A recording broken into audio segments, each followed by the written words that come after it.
On this Museum Minute, we're going to talk about pests as an agent of deterioration. Pests as in like rodents and bugs, not as in like, hey, I'm a pest. Well, there are such things as good pests and bad pests, but you really don't want any pests in the museum. The bad pests would be ones that eat paper, like silverfish, and mice and rats that would take any kind of material and build a nest. Pest would be termites, obviously. Pests would be moths. Ladybugs are good pests, but they're still pests. Why are they good pests? Because they eat other pests. They do. They eat the bad pests. Kim, in her classes, has gotten a poster of pests to help her identify them. There's all these bad pests, and then this little bit right here, which are good pests. The bad outweigh the good, sadly. So prevention would be, once you get an object in the museum, you can quarantine it. You really want a space that's not in your collection when you first get something, because if it has a bug coming into the collection, then that bug is just gonna spread. You can freeze it. Freezing can be harmful. You have to make sure all the moisture is out. Because if the moisture isn't out, it'll cause ice, and the ice will expand, and then once it melts, it'll cause water damage. There's also a way of heating the object, which will still cause damage if you don't do humidity right. Research. Big thing. Do it the right way. Don't just stick it in the freezer. Don't just put it in your oven either.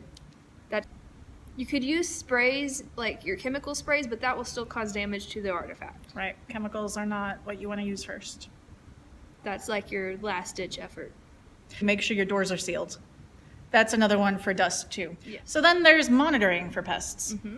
And that is using things like sticky traps that you've placed around the museum, and then go check it and see what kind of pests you have. And Have like daddy long legs, roly-polies, ladybugs, and again, specific beetles. Those are, I guess, good to have in the museum because you know then you have good pests that are trying to outdo the bad pests. they're at least not bad, but you still don't want Rats bugs in the museum. or things like that. Yeah. Now, yeah, if you're catching rats and snakes and cockroaches and really anything else, honestly, then you want to try to stop that before it gets too bad. You want to find their nesting places and look in your storage area to find ways of stopping them nesting in storage. You're always going to have some kind of pest.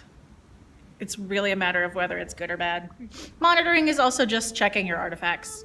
Make sure your museum has good hygiene, meaning it's clean often, because bad hygiene in a museum with dust and things like that will draw the pest in.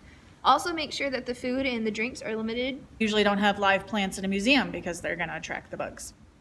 So back to that document that Aaron had talked about in the light video. Yes. And the humidity and temperature video.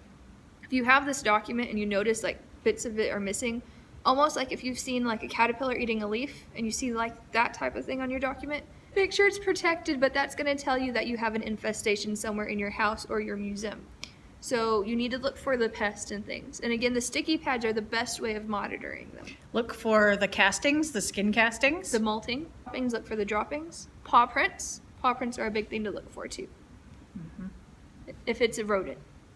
For a bug, you might not see the paw print. But check your books as well, because there's going to be a lot of pests that will like the glue of the spine or just the pages themselves. There can be pests anywhere, and they eat pretty much everything. So that's it about bugs. If you have questions, again, it's all about the research. If you have an infestation, do the research on how to get rid of it safely. Safely, or you can call people in, like, pest controls. Join us next week for more Agents of Deterioration. Again, make sure it's